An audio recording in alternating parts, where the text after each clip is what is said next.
Cette semaine au podcast, on reçoit Louis Racicot. Vous l'avez déjà entendu sur le podcast. Il nous partage ses défis d'entreprise qu'il y a eu dans les dernières années avec sa croissance. On a parlé beaucoup de culture d'entreprise, de leadership. Bref, une conversation super intéressante avec Louis. Donc, bonne écoute. I won't deny it. I'm a straight rider. You don't wanna fuck with me.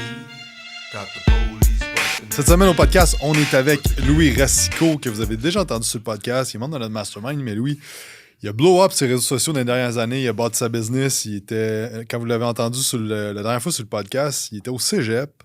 Et il avait franchi le premier 10 000 par mois. Depuis ce temps-là, il a fini l'école. Il a bâti une business en ligne. Il a bâti son armée de Spartiates. Il y a du monde qui travaille avec lui maintenant. Il fait des événements. Bref, ça a vraiment scalé ses affaires. Louis, je suis super content de t'avoir aujourd'hui. Bienvenue. Merci de me recevoir. Et aujourd'hui, Louis, je voulais parler de... first, là, c'était quoi tes plus grands défis? Là, dans le fond, je me souviens, tu étais au cégep, tu disais que tu étais en train de faire une offre d'emploi pendant que tu écoutais un de tes cours. Ouais. Engager ta première personne dans ton équipe.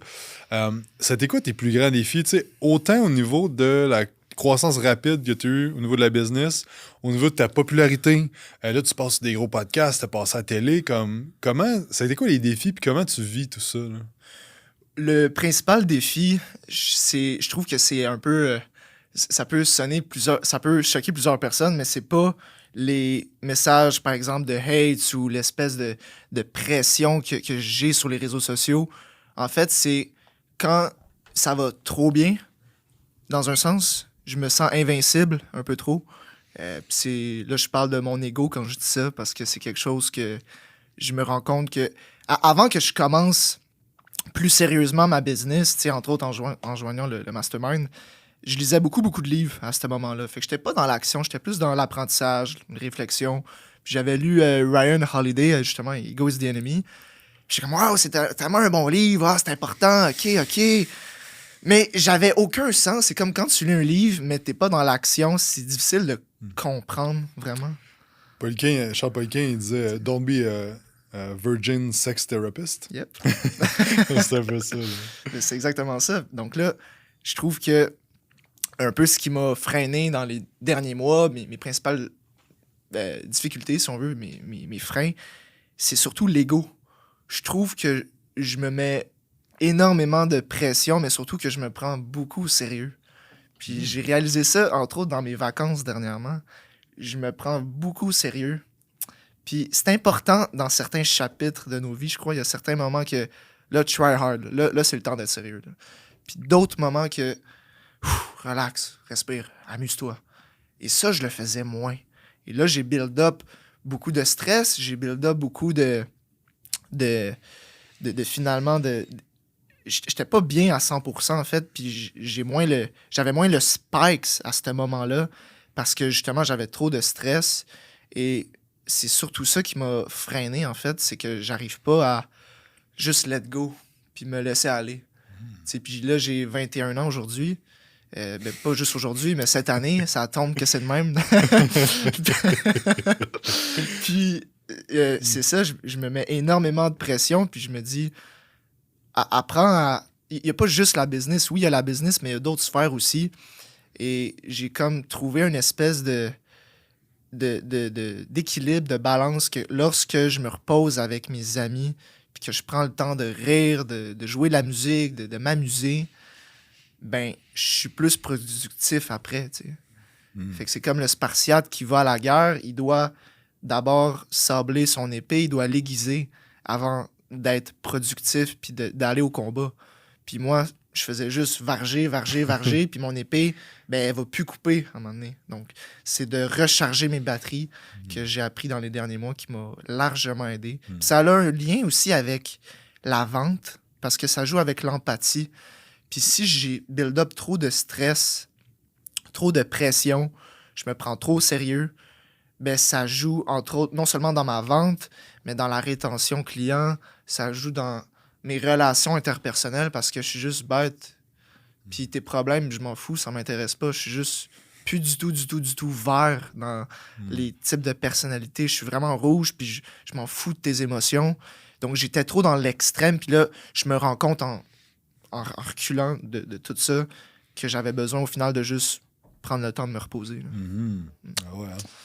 parles d'ego, puis je pense que c'est un concept qui est abstrait d'un sens, mais je pense qu'on a besoin d'avoir un ego qui nous propulse, mais comme...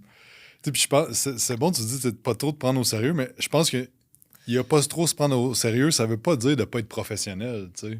Exact. Ça veut pas dire de pas être à tes affaires. Fait que, tu sais, il y a comme une danse, si on veut, entre tous ces concepts-là. Puis, tu sais, une fois, je trouve intéressant, c'est comme, OK, j'ai lu sur des concepts, puis j'ai des outils. Là, je le vis, là. Fait que là, comme, OK, mais au moins, t'as comme un...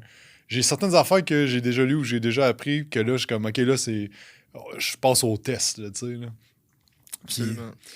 Puis comment tu deals avec ça, de dire comme, OK, ben là, je me rends compte que comme ça me freine présentement. Là, tu parlais de ton ego et tout ça, tu sais, là, t'en es où, genre, dans le... C'est quoi ton processus maintenant que t'as adressé? T'es comme, hey, ça fonctionne plus ou moins. Puis là, qu'est-ce que tu fais, tu sais? Je crois que, en fait, cette espèce d'ego-là, tu sais, c'est qu'il faut que je me le rappelle, mais ça, je me le rappelle pas quand je suis au combat. Je me le rappelle quand je suis plus en mode juste en train de relaxer finalement. Tu sais, que ce soit près de l'eau, près d'un lac ou tu sais, dans des situations comme ça. Et puis, les moments que... Attends, répète ta question, excuse. Je disais, mais dans le fond, tu sais, là, tu t'es rendu compte que ton ego te freinait, tu t'es rendu compte que de pas prendre du temps, que tu t'es rendu compte de plein de choses, mettons, dans les derniers mois. Puis là, qu'est-ce que tu fais comme concrètement? Comme quelqu'un, mettons, au même principe que quelqu'un, il est comme, OK, là, je suis gras, là, je suis pas bien, là. Comme... Parfait. Je m'entoure des bonnes personnes. En fait, c'est que j'ai été... je me suis mis dans une situation vraiment vulnérable, entre autres dans le mastermind, en vous parlant de tout ce que j'avais un peu sur le cœur, tout ce qui se passe présentement. J'en ai parlé à mes amis aussi, puis j'ai juste eu du bon feedback par rapport à ça. Donc, je crois que, entre autres, on parle d'ego. Il y a une partie de moi qui se dit, c'est vraiment fucked up, là, c'est weird, mais une partie de moi qui se dit, peut-être que t'es différent, peut-être que t'es une exception à la règle, peut-être que c'est toi qui vas montrer à... Tu sais, donc, cette voix-là dans ma tête, je me force à la contrôler, puis de quelle manière j'arrive à baisser cette voix-là, c'est en étant moins seul et en étant accompagné de personnes qui m'aident à décrocher. J'ai des amis qui sont vraiment bons pour m'aider à décrocher, puis c'est pas des amis que on boit à la fin de semaine, c'est pas ce genre d'amis-là, c'est des amis qui m'aident à décrocher sans aller dans les drogues récréatives ou sans aller dans... Tu sais, c'est juste de me faire changer les idées. Puis j'ai remarqué que ça m'aide vraiment à décrocher juste de faire ça. C'est fou. Il y a comme... que ce soit juste... C'est les activités les plus simples, au final, les activités improvisées qui me font le plus du bien. Parce que ça demande moins de planification, ça demande moins de... C'est juste vie. Juste... Ça fait penser, j'avais écouté une entrevue avec Dan Bilzerian, c'est genre de Ultimate Playboy, là, tu sais c'est qui, là, puis il racontait qu'à un moment donné, il était en train de tirer du gun dans un hélicoptère et des putes tout le tour de lui, puis il se disait, genre, c'est plate. Ouais. Puis après ça, il a comme parti sur un path de comme se rendre compte que c'est tellement rendu extrême sa vie qu'il n'y a plus rien qu'il fait. Puis il disait, c'est quoi le moment que je suis heureux? Puis tout de suite, il était capable de se dire, c'était ce moment-là, autour du feu, avec des amis, puis on jasait. Comme, c'était ça, le plus beau moment qu'il était capable de penser. Ce gars-là, il a des yachts, il a comme bien à faire, mais le plus beau moment, c'était comme de quoi de ultra simple. Fait que je trouve que ça va en lien que... Ouais, puis je veux partager de quoi également, là, que j'ai appris de mon ami Sean. Dernièrement, justement, j'avais des vacances, puis on était à l'île des Sœurs, en gros, puis on a clandestinement fait un feu, en fait. Donc, on a fait un feu improvisé sur une roche près de l'eau. Puis il y a quelque chose qui m'a dit à ce moment-là, Sean, que justement, je m'en rappelle encore aujourd'hui, puis je pense que je vais m'en rappeler pendant encore longtemps. T'as pas besoin d'aller loin pour avoir du fun. T'as pas besoin de prendre le billet d'avion pour aller à l'autre bout du monde pour t'amuser. Tu peux t'amuser de manière simple. Tu peux t'amuser puis que ça coûte 8 piastres. Tu sais, tu peux t'amuser puis que ça... C'est de revenir à la base, à la simplicité qui m'aide à gérer cette espèce de chaos-là, finalement. Tu sais, donc... Puis une leçon aussi que je retire de ça, c'est du film, entre autres, Fight Club. À un moment donné, Tyler, justement, l'alter ego, là, le gars qui veut... qui a tout, là, finalement, là, que l'autre n'a pas, il parlait que, justement, le développement personnel, c'est une forme de masturbation. Et que la véritable forme de développement, c'est le self-destruction. C'est quand tu t'en prends des coups, quand tu es blessé, quand ça va pas aussi bien que dans ta business. Que tu sais, quand il y a ça qui arrive, c'est là qu'on évolue parce que c'est là qu'on est.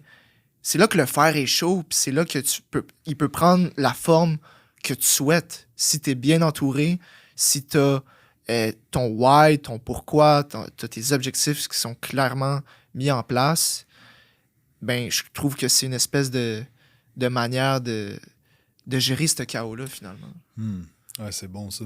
C'est vraiment excellent. Tu sais, chaque défi qu'on vit, je me souviens plus c'est qui disait, tu sais, comme, t'es en train de bâtir ton comeback story, genre. Fait comme... Philly, à un moment donné, avait dit ça Ah oui, c'est ça, à la conférence, ouais. c'est comme, le hard time, c'est comme, tu vas raconter cette histoire-là de comment t'as comeback, de surmonter ces défis-là, tu sais, puis... Ouais.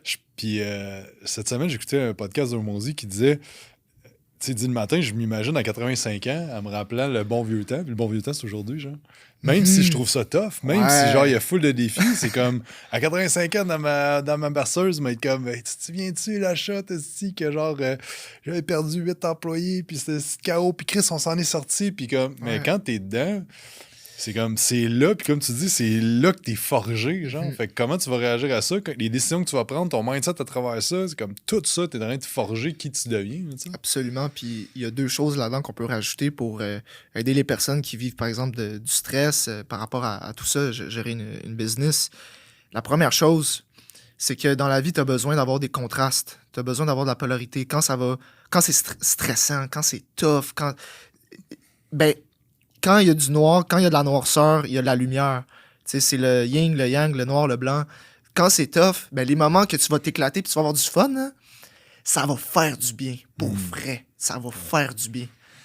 Tu sais. Puis sinon, une autre façon de voir ça, s'il y en a qui sont croyants, religieux, c'est que la vie ou Dieu serait pas aussi tough avec toi si la vie ne savait pas... En fait, si...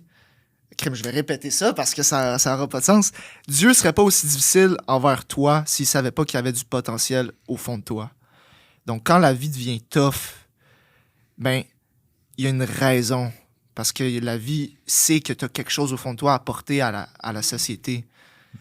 Puis, il faut juste que la fleur s'ouvre, en fait. C'est vraiment ça. Tu sais, je pense que, tu sais, chaque étape...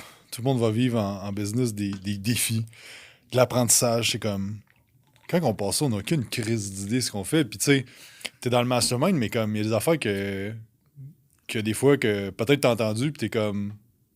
je vais faire ça. Puis comme... Tu sais, même si t'es entouré, même si t'as le meilleur roadmap, c'est comme tu vas en vivre des défis. Puis à un moment donné, tu sais, la gestion de personnel, c'est comme... Ouais, mais là, il faut que ta culture, il faut que tes valeurs... Ouais. Puis là, tu vis, puis t'es comme... Ah ouais, Chris... Oui, OK, je comprends ce que tu veux dire. Genre, mais au moins, tu as un peu d'outils, mais c'est comme, il va tout le temps avoir des défis. Fait que, comme si t'aimes pas ça, avoir des défis, puis gérer du stress, puis gérer du chaos, puis comme, t'es peut-être pas à bonne place, tu sais, puis c'est correct, mais il faut juste à un moment donné d'avoir du self-awareness de comme, si je veux pas vivre ça, c'est moi qui ai choisi d'être à mon compte. C'est moi qui ai choisi de partir de business. C'est moi qui ai tout choisi ça, tu sais. Puis je parlais que Jules Haroun, début de l'été, puis là... je sais pas, on parlait comme... il parlait de certains défis qu'il y avait, puis on parlait de certaines affaires, puis moi aussi, je parlais des affaires, puis j'étais comme... Tu sais quoi, man? Est-ce que j'aime mieux ces problèmes-là que quand j'avais de la misère à payer mon loyer en 2013 au gym, puis que je dormais dans le gym parce que j'étais comme... Puis là, c'est comme... C'est juste d'autres styles de défis, mais c'est quand même des défis, tu sais. Mais à ce moment-là, j'étais comme...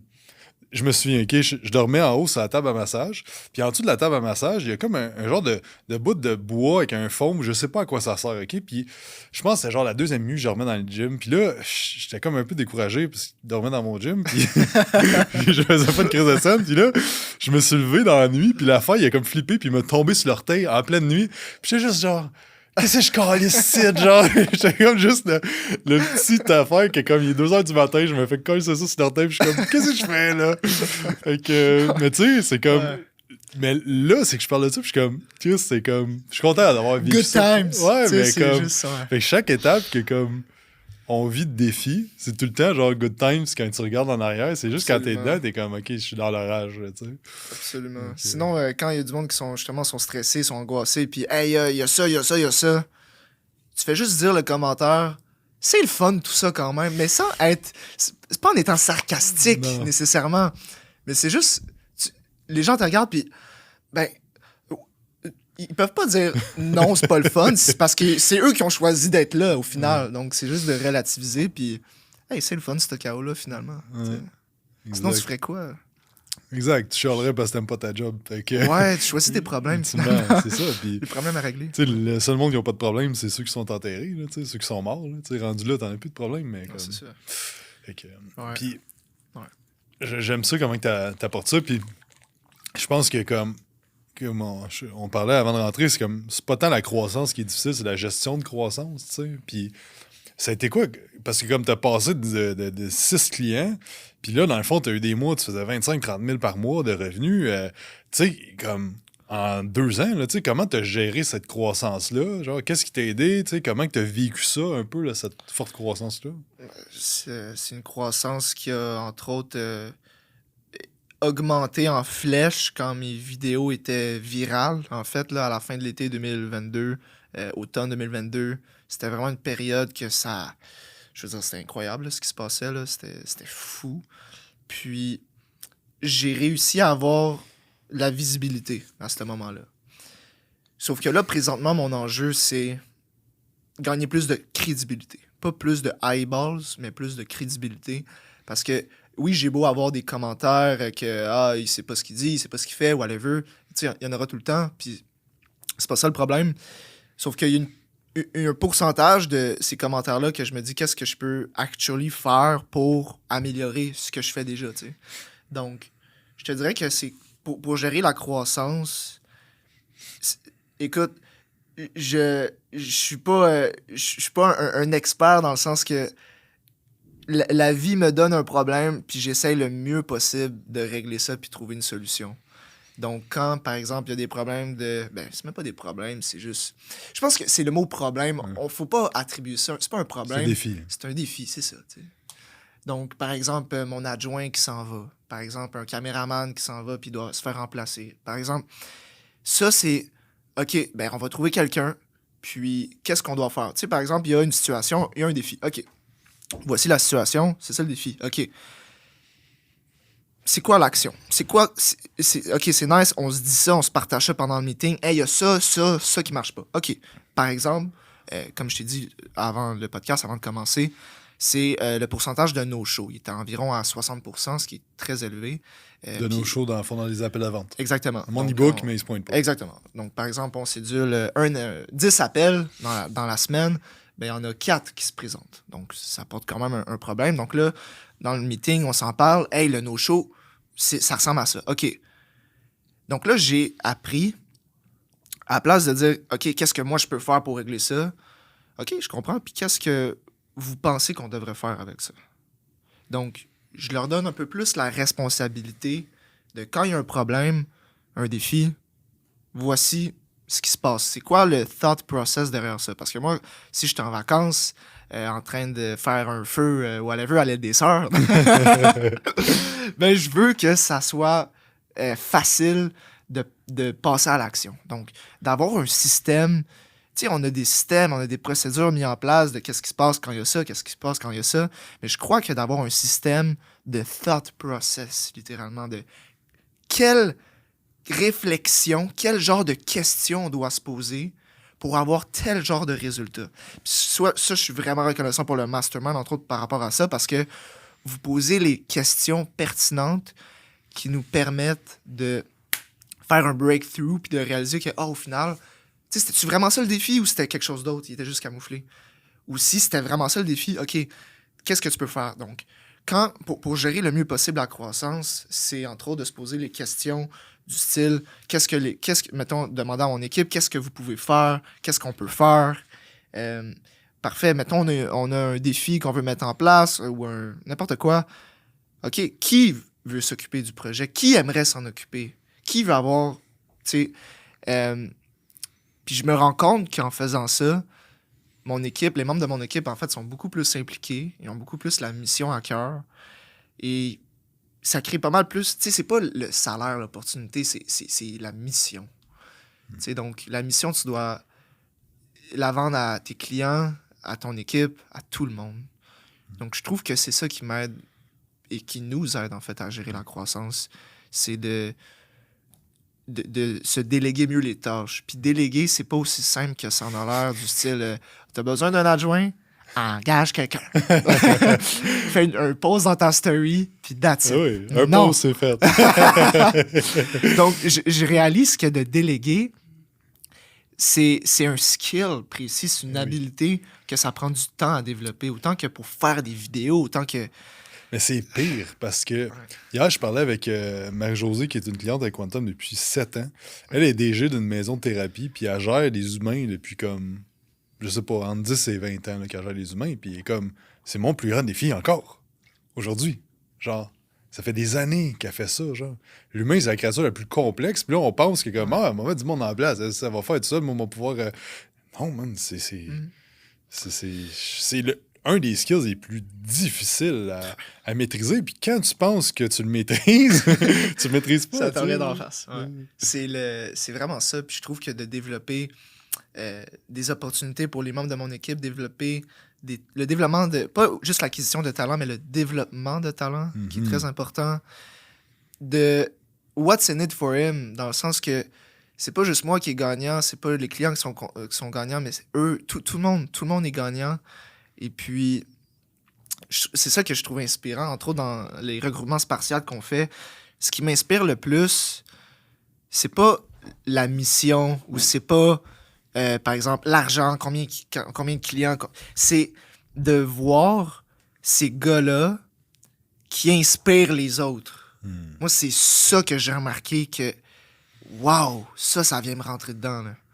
Donc, le fait de voir mon équipe qui se développe là-dedans, puis qui sont motivés, puis qui sont crinqués, je trouve que c'est...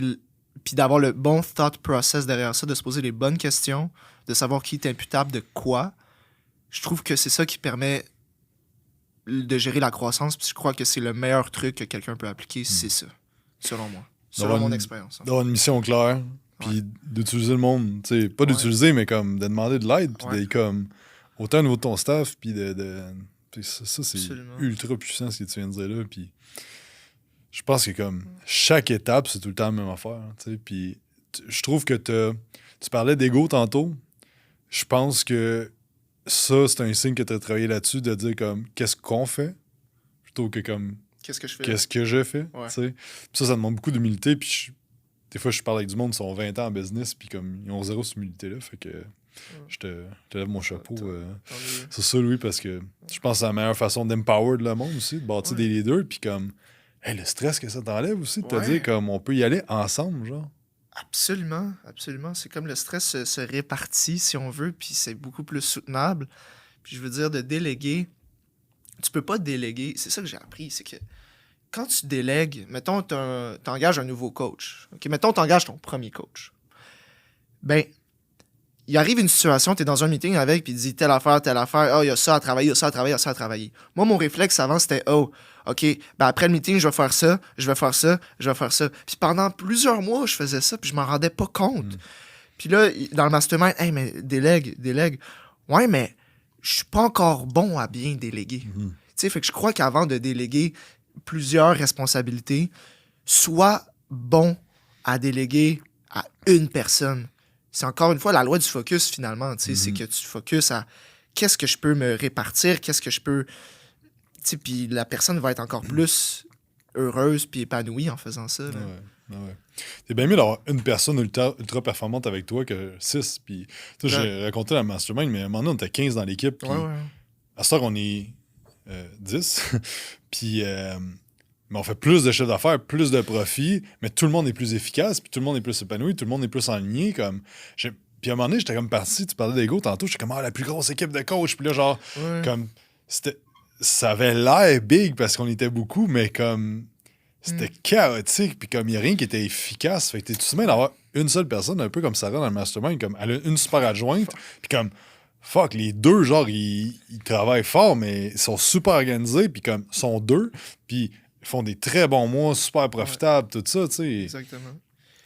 Puis dans l'industrie du fitness, de ce que j'ai remarqué là, dans les 2 dernières années, là, c'est que, puis pas juste dans l'industrie du fitness, dans n'importe quel business, je trouve qu'il y a une espèce d'ego, de statut de tu fais combien par mois, tu fais combien par année. Moi, ce qui m'intéresse de plus en plus, c'est tu prends combien de salaire dans ton entreprise? Tu fais combien de profit? Il reste combien à la fin? Mais les gens vont jamais dire ça. Mais c'est la chose la plus importante. Un peu comme mon père, il me dit, puis mon père, il est planificateur financier. T'as beau faire 1 million par mois, mais si t'as un payroll puis des dépenses de 1,1, t'es dans le trou quand même. Là. Exact. Right? Donc, je trouve qu'on devrait mettre pas mal plus l'emphase sur la profitabilité, sur combien de salaire tu te verses, sur ces choses-là. Puis entre autres, tu le mentionnes dans le mastermind, c'est que la profitabilité, tu sais, mettons, j'ai pas de profit, mais en fait, ton profit, il est ailleurs. Tu l'as juste investi dans l'entreprise. Donc, tu as comme un pourcentage, on va dire un 5% de tes revenus qui est attribué à la croissance. Un certain pourcentage que, OK, ça, là, tu laisses ça dans le business. Tu laisses l'argent dans l'entreprise. C'est pour avoir un peu de gestion de trésorerie. Puis, c'est ça. Ouais.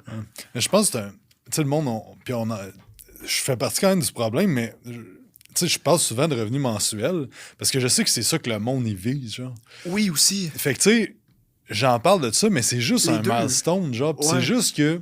Pourquoi quand je le split de même? C'est que 0 à 10 000, t'as des problèmes que 10 à 25, t'as pas. Puis vice-versa. Puis 25 et plus, c'est d'autres. C'est juste, dans le fond, comment catégoriser le monde en style de problèmes qu'ils ont, Je genre. comprends. Fait que, un dénominateur commun de. C'est On ça. se fie là-dessus. Là. Tu sais, fait que. Puis tu sais, c'est le fun, le revenu, mais comme tu dis, c'est comment tu t'es compte. Puis tu sais, je veux dire, 25 000 par mois, si t'es 3 personnes dans le business, puis vous avez un gym, ça va pas si bien que ça, malgré que c'est 25 000 par mois, tu sais. Tandis que t'es 2 personnes dans ton entreprise, c'est 100% en land, tu fais 25 000 par mois. Il y a une différence, tu sais. Puis ça, une affaire qu'on parlait, c'est comme la façon que moi je vois ça, c'est comme le profit, c'est oui, à la fin de l'année, qu'est-ce qui reste, mais c'est aussi de comprendre où est-ce que va ton argent, parce que si tes opérations sont 60% de ton revenu, puis dans le fond que tu as 20% qui est ta paye à toi, puis que tu as un autre, mettons, un autre 20% qui est mis sur la croissance, puis peut-être genre, mettons, un 10% sur la croissance, puis un 10% sur la formation, ben tu sais, il est où? Dans le fond, ton profit, c'est que tu le mets en croissance puis en formation. Donc là, ça, c'est quelque chose qui va te rapporter plus tard, mais tu comprends est où. Genre. Je pense que c'est ça comme le plus gros challenge du monde, c'est de comprendre que comme, OK, t'es pas profitable parce qu'à la fin du mois, il te reste pas rien. Ouais, mais si t'es en forte croissance, puis tu réinvestis, puis t'engages, puis que t'es en train de former du nouveau staff, puis tu mets en place des nouvelles affaires, puis comme, ben, ça fait partie de la game, puis c'est correct, mais comme, faut juste que tu comprennes est où. Puis je pense que c'est ça qui... Ouais. De on a parlé. comprendre la logique derrière ça, vraiment. Puis pour n'importe quelle personne qui a une business, que tu sais, d'entreprise, de service ou de produits, whatever, quand tu reçois l'argent, mettons, du client, on va dire qu'il fait un paid in full. Fait qu'on va dire que ça vaut 2000$ pour 3 mois, puis il te donne 2000$ à la place d'y aller par des paiements mensuels. OK. Ben, l'erreur que je faisais avant, que je me suis rendu compte que ça n'a pas de crise de sens, cette affaire-là, c'est que je dépensais l'argent qu'il avait payé paid in full, puis je l'utilisais comme levier pour que ce soit engager du monde, que ce soit pour...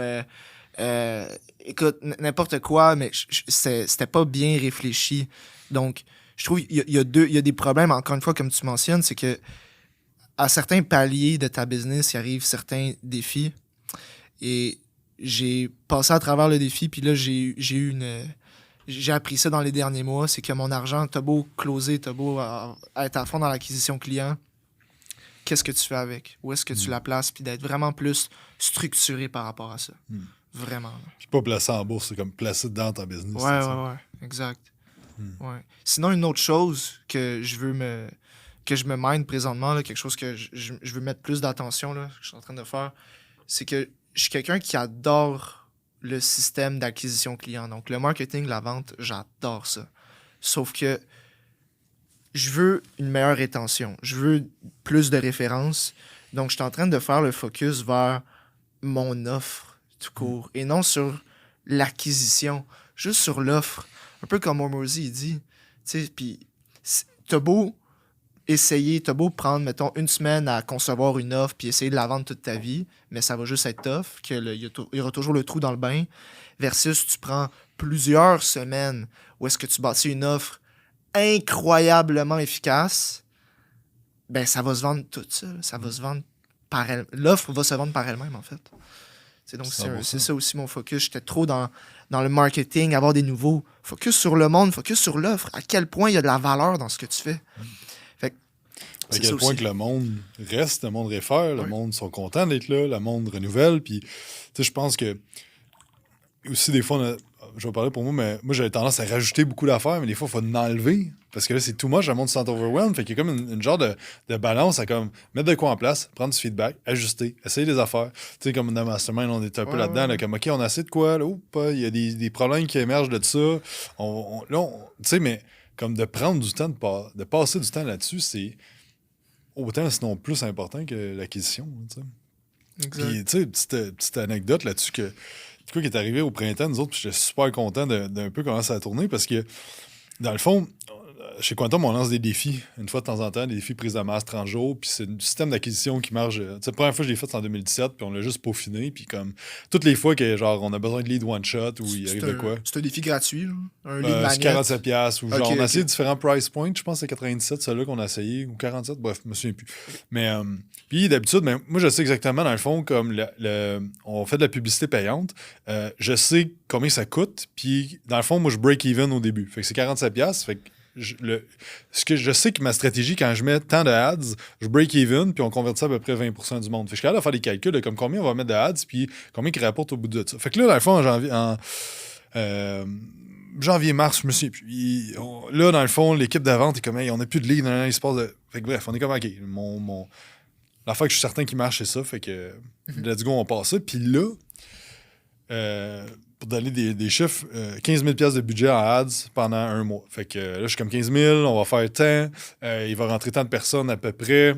Fait que là, mon back-end va être à peu près tant de nouveaux clients, on devrait être capable de le gérer, puis tout ça. Fait que là, je fais mes prévisions, puis tout ça. Parfois, on passe ça. Première journée, le compte se fait bannir. Paf!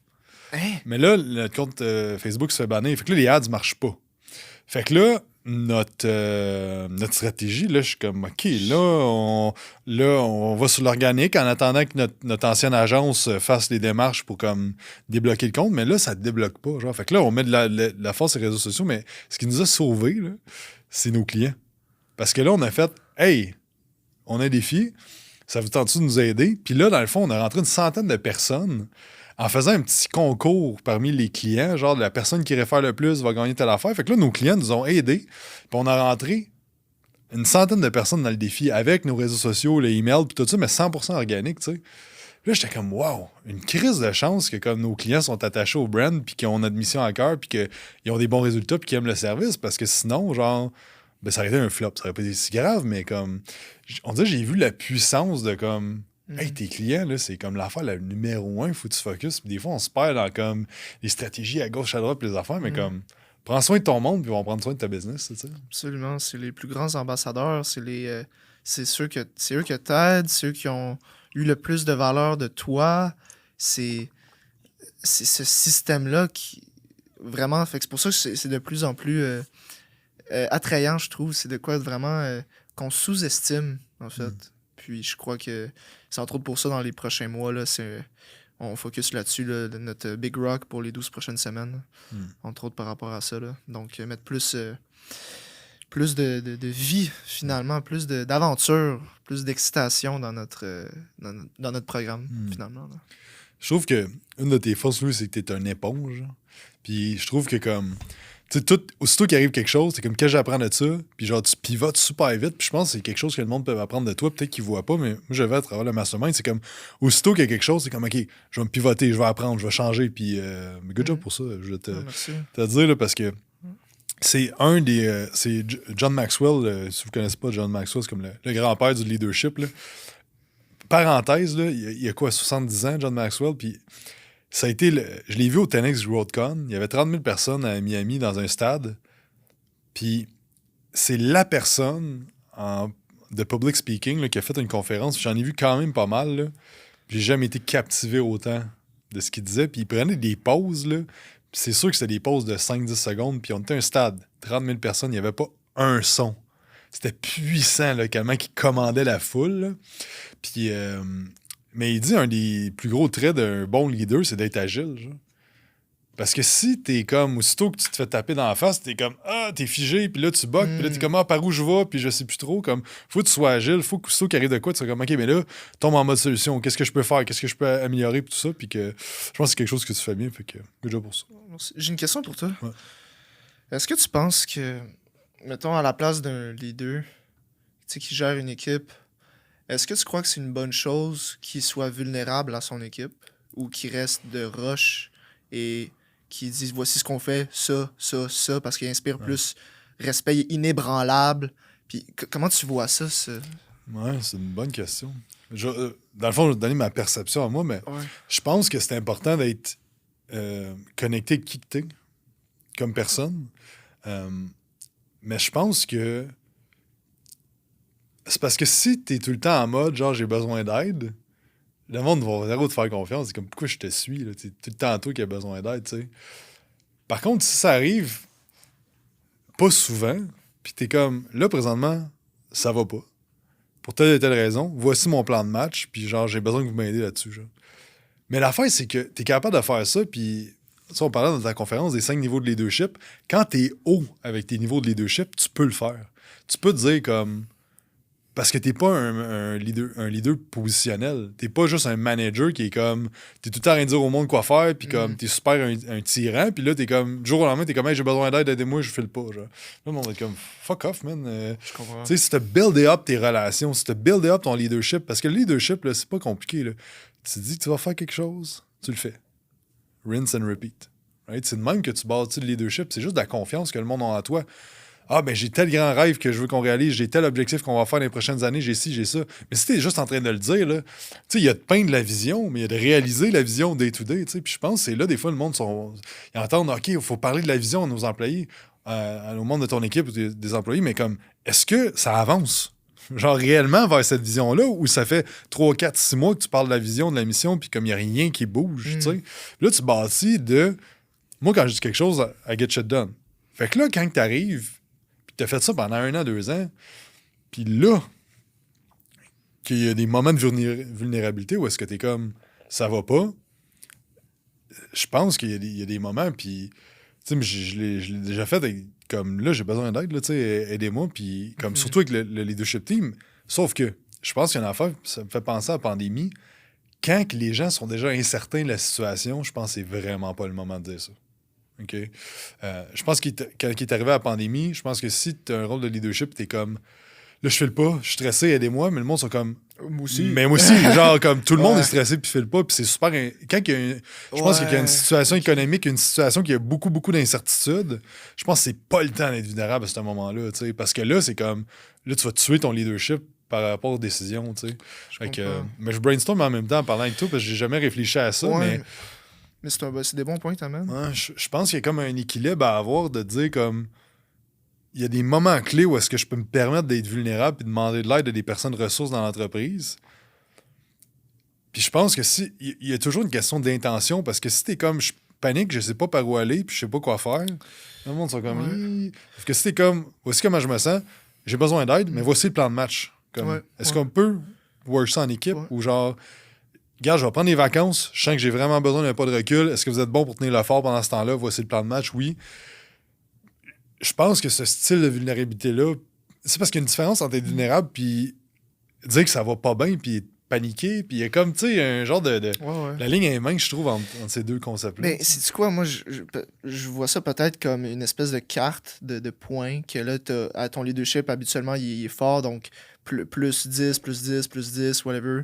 Puis à un moment donné, ben là, t'es vraiment vulnérable. On va dire, ça fait... OK, on va dire un moins 10. Mais c'est bon quand même, tu sais. Mais en même temps, ça peut renforcer encore plus ton leadership parce que t'es plus relatable. Tu sais, t'es moins un robot. Donc, il y a ça aussi, de juste bien le framer. C'est comme c'est la vente, un peu comme PA dirait, c'est que je pense que tout se dit, il faut juste bien le framer. Donc, si les membres de ton équipe, tu as une bonne relation avec eux et qu'ils comprennent, tu dis, écoute, je me sens de même, je me sens de même. Là, on est en mode solution, guys. Je crois que ça se... Oui, tout se dit, puis il faut juste bien le framer. Exact. Puis il y a aussi une façon de comment termine la conversation.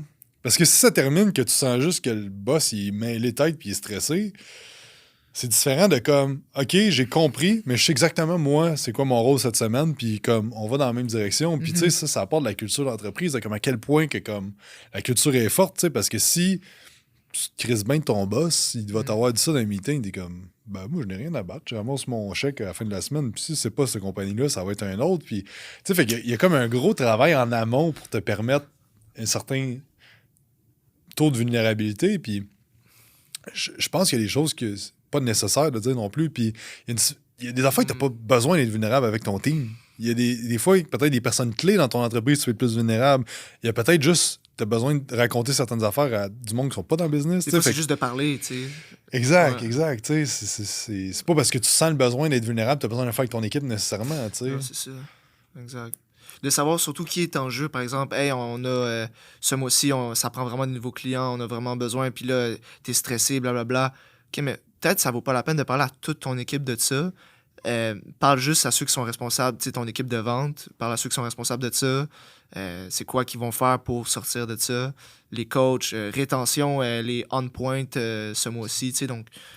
Exact. C'est tout le temps, je pense, c'est tout le temps la façon de t'apporter. Puis que juste qu'on ait un plan de match, là.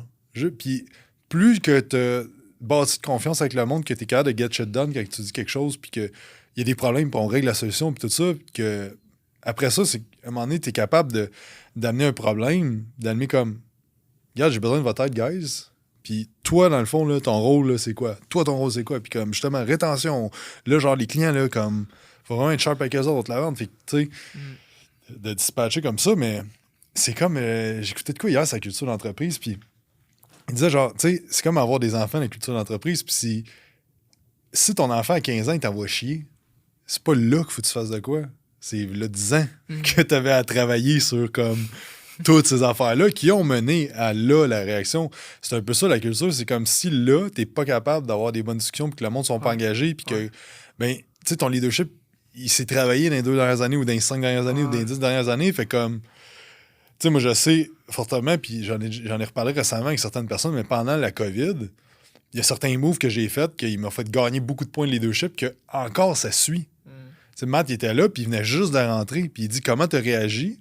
À ce temps, je sais que whatever quoi qui arrive, ça va y aller, ça va être correct, tu sais. Fait que là, il y a des fois, certaines places spécifiques dans ton entreprise, que quand que ça va pas bien, puis la façon que tu réagis va dicter comme sur le long terme tes niveaux de leadership, puis là, demander de l'aide puis d'être vulnérable, tu peux te le permettre. Tu sais. Parce que tu donnes l'exemple aussi aux membres de ton équipe, comme quoi, OK, là, ça va pas bien, là, j'ai besoin, comme... Puis mon intention est la suivante, X, Y, Z. Puis les personnes, oui, ça peut... Tu peux être justement plus respecté, mais surtout que eux autres, quand ils sont pas bien, ben, ils se sont dit, « Hey, mais Louis, il a fait ça, donc... ça veut dire que moi aussi, je peux le faire. Donc, tu sais, c'est une espèce de courage qu'on a ensemble dans l'équipe que, check, il y a quelque chose qui se passe, même tu le dis. Puis c'est entre autres ça, les regroupements spartiates, que quand entre autres, nos tests physiques qu'on fait, qui durent des heures, il y a des personnes qui souffrent, là. Tu sais, comme tout le monde souffre, en fait, là. Mais il y a des personnes... Parce qu'ils doivent être synchronisés, en fait. C'est toutes des push-ups en même temps, c'est des squats en même temps. Quand il y a une personne qui a beaucoup de la misère puis qui est sur le point d'arrêter, elle crie « Stop! Stop! » Puis là, les gens arrêtent. Puis je le dis, puis je te le crie dans les oreilles à 2 pouces de toi, là, dans les événements. Là. Quand ça va pas bien, tu le dis, puis on est en mode solution. Comme, c'est vraiment ça. Là. Puis c'est la même chose autant dans le business que dans la vie, là, je crois. Là. Puis c'est un certain équilibre, justement, pour... conserver ton leadership aussi. Il faut que tu fasses attention que le monde ne tombe pas en victimisation, Justement. que toutes les fois, il y a des petites affaires. C'est comme, ça va pas bien. Non, ça c'est va pas ça, bien. exact. Il y a comme un... C'est ça. Je pense qu'il y a les deux extrêmes. Il y a du monde qui se plaigne pour rien, puis il y a du monde que c'est comme, ils ont tellement la capacité de tolérer du stress qu'ils s'attendent d'être complètement à bout avant de prendre un break, tu sais. Je crois que le premier réflexe devrait être comment je gère la situation, qu'est-ce que j'ai à m'apporter sur ce que j'ai appris, comment je peux me débrouiller. Et si dans tes réflexions, tu n'as pas les bonnes réponses à ton défi actuel, là, tu demandes de l'aide. Sinon, ben, là, tu es trop automatiquement... tu lèves ta main, le prof, il doit m'aider. Non. Prends ton temps, là, fais-le. Puis si tu n'as pas de solution concrète, OK, là, demande de l'aide. Sinon, You can do it. Ouais, 100%. Bonne façon de... Ouais. Je pense que c'est... Tu sais, il y a différentes philosophies de leadership. Je pense qu'il y a du monde qui dirait complètement le contraire. Mais, tu sais, je pense que l'affaire, c'est que quand tu bâtis ta culture, quand tu bâtis ton tribe, autant au niveau de ta culture, comme avec vos clients, vous en avez une culture, tu sais, ça fait partie de la culture totale, mais tu attires quand même du monde avec les mêmes valeurs. Puis, tu sais, moi, je sais très bien que si le monde dans mon équipe me demande de l'aide, c'est que, calé, ça va pas bien, là. Genre, comme, là, c'est vraiment comme, j'ai besoin de ton aide. C'est sûr, j'ai tout fait ce qui était en mon pouvoir, j'ai telle affaire, j'ai besoin de ton feedback, comme, puis, mais c'est déjà arrivé dans le passé que j'étais comme, il y a du monde qui tombait en mode victime, puis là, il y avait, tu sais, c'était comme, c'est dur, mais comme, quand ta culture est super tight, puis que tu sais exactement le monde quand ils rentrent, puis la façon qu'ils sont, tu sais, fait que, mais c'est un c'est ça, tu sais, on parlait que c'est tough gérer du personnel, tu sais, ça fait partie de tout ça, tu sais, puis... Exact. Dichotomie du leadership. Ouais, exact. Mais c'est cool parce que moi, je pense que, tu sais, à l'âge que t'as de gérer du monde, t'apprends tellement sur toi, genre. Ouais. Puis, je pense que c'est comme... Tu sais, on dit que l'entrepreneuriat, c'est le programme de développement personnel par excellence. Mais le staff, là, pour moi, ça a été comme... Ça m'a tellement remis l'affaire dans la face de comment je réagis, tu sais, fait que... Si t'es solo-preneur, si t'as pas de staff, t'auras pas du tout les mêmes leçons que si t'as une équipe de 10 personnes ou juste 3 personnes. Une personne, justement. Quand il y a quelqu'un sous... dont t'es responsable, là, dans un sens. Ouais. Ouais. Bref, on aurait pu... Ouais, mais je crois que ça va aider plusieurs personnes, là, cette discussion-là, honnêtement, là, de à quel point, pour renforcer les liens dans ton équipe, c'est par rapport à la culture, par rapport à la responsabilité pour qu'on aille vers l'avant. Fait que c'est un peu ça, ça tourne autour de ça, entre autres mes blocs, là, mes espèces de... Défis de croissance. Défis de croissance, puis, Exact. Puis l'autre sujet que je voulais aborder avec le peu de temps qui nous reste, on n'aura pas le temps. Hop. Puis si je te donne une réponse en 30 secondes, OK, ta parfait. question... En fait, mon autre question, c'était sur le défi de comment tu as géré la pression médiatique, admettons. Genre, tu sais, d'avoir autant de monde là, qui te sollicite, autant de monde qui commente, autant de monde qui tu sais, tu trouves ça plus facile, plus... Tu sais, comment tu as vécu ça? Ben, écoute, je le prends bien, honnêtement. Il y a des fois, je m'amuse avec ça. Il y en a qui peuvent me dire n'importe quoi, puis des fois, je réponds pour le fun, mais ça me touche pas, là, comme c'est juste pour niaiser. Comme il y en a un qui dit « Ah non, pas encore lui, je taillis. » Genre, je vais te répondre « Moi aussi, je taillis. » Tu sais, j'ai pas... tu sais, c'est juste drôle, puis je prends ça quand même bien au début. On s'y attend jamais, tu sais, avec autant de messages comme ça peut troubler. Mais écoute, je prends ça bien, puis cette pression-là, tu sais, de la télé, des réseaux sociaux, je veux dire, le plus important, je crois, là-dedans, c'est que je reste moi-même, puis que j'essaie pas d'être quelqu'un d'autre, que je pense que j'ai comme ce personnage-là sur TikTok, que j'essaie d'enlever, dans un sens. J'ai cette réputation de je fais juste te crier après, puis non, c'est pas ça, genre, je veux te donner des conseils, puis je veux littéralement t'aider, je veux pas juste te divertir. Je crois que j'étais un peu trop dans le divertissement et moins dans les compétences, donc c'est entre autres ça que je travaille, mais écoute, la pression, faut juste dealer avec ça, puis c'est pas mal ça. Tu le fais pas pour eux, tu le fais pour ton avatar client. Puis c'est grâce à ceux qui critiquent tes vidéos, tes publications, qu'il y en a d'autres, l'algorithme va en fait promouvoir ta vidéo parce qu'il y a encore plus d'engagement, tu sais, positif ou négatif. Il y a des personnes que tu vas littéralement aider grâce aux haters. Notre équipe, on a sauvé la vie de quelqu'un qui allait littéralement se pendre, qui habite à Paris, puis qui a travaillé avec nous, puis il voyait plus d'espoir à part ça. Aujourd'hui, il a perdu du poids, il se sent bien dans sa peau. Puis je remercie toutes les haters d'avoir commenté le post où est-ce que je crie après les gens. Parce que c'est grâce à ça que cette personne-là, elle a vu une lumière d'espoir, en fait. Donc, c'est juste de focus sur l'avatar client. Puissant. En terminant, Louis, une couple de petites questions en rafale, plus légères. Cheat meal favori? OK. Je vais dire burger. C'est une place spécifique? AEW, j'aime bien. AEW, ouais. On aime bien avec les patates douces. C'est toujours bien. Five Guys, ça fait longtemps que je suis allé. C'est quand même bien. Puis McDo des fois. Oh. Ouais. Vraiment high calorie. Méthode d'entraînement favorite? Je vais y aller avec, mettons, un split PPL, donc push-pull leg plus un arm day. Petit bonus. Ouais, un petit bonus. Ouais. Excellent. Est-ce que ton livre favori, ça peut être fiction, non-fiction? Je vais y aller avec. Attends un peu. Développement personnel ou business. Je vais y aller avec Daily Stoic de Ryan Holiday. On va y aller avec ça. C'est quoi ton film ou ta série favorite? Ok, top 3. Fait qu'il y a Interstellar, The Dark Knight avec le Joker. Et je vais dire le dernier. En fait, c'est surtout ces deux-là. Je veux dire Inception. Fait que 2 films là-dedans. En fait, les 3 films, c'est Christopher Nolan. C'est bien drôle parce qu'un matin, Nick Léger, il a dit Inception puis Ah ouais? Interstellar. Aïe, les aïe. deux. Dernière question, pourquoi tu fais ce que tu fais? Pourquoi pas? Why not? Je ferais quoi sinon? Je me tournerais les pouces. Je passerais mes journées sur Pornhub à rien faire de mes journées. Je travaillerais dans un café à 4 heures du matin. C'est pas bien de sens ce que je viens de dire, mais je ferais quoi de ma vie? Tu sais, donc, la plus grande source de bonheur et de croissance, pourquoi on a envie, c'est pour achieve greatness. Je pense que c'est pour avoir des objectifs immenses qui peuvent nous intimider que de juste courir après les plaisirs à court terme. Je crois que c'est l'ultime forme de satisfaction puis de raison pourquoi on est sur Terre, en fait. Donc, je crois que je ferais rien, en fait. Je serais une sangsue pour la société puis j'apporterais rien de valuable, finalement.